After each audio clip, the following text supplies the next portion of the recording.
खंबाळे गटातून स्थानिक व युवा उमेदवार जगन पोटकुलेंना उमेदवारीची मागणी। इगतपुरी तालुक्यातील खंबाळे शिरसाटे जिल्हा परिषद गटातून राष्ट्रवादी काँग्रेस पक्षाकडून महर्सुली गावचे माजी सरपंच व युवा नेते जगन्नाथ शिवाजी पोटकुले यांनी आपली उमेदवारीची इच्छा जाहीर केली आहे।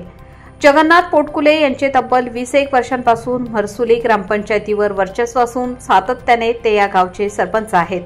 आपल्या सरपंच पदाच्या माध्यमातून आमदार हिरामण खोसकर, माजी आमदार शिवराम सोले, माजी जिल्हा परिषद सदस्य गोरख बोडके, ॲडव्होकेट संदीप गुळवे आदींच्या सहकार्याने त्यांनी गावाचा विकास केला असून आदर्श सरपंच व आदर्श गाव आदी पुरस्कारही त्यांना प्राप्त आहेत।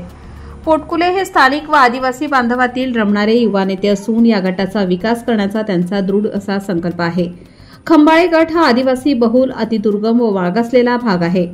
या भागास विकासाच्या मुख्य प्रवाहात आणण्याची गरज असून येथे स्थानिक व युवा नेतृत्वाचीच गरज असल्याचे पोटकुले यांनी नमूद केले आहे।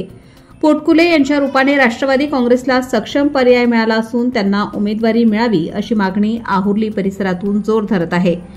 लोकमान्य न्यूजसाठी संचालक लक्ष्मीकांत शिंदेंसह नवनाथ गायकर, इगतपुरी।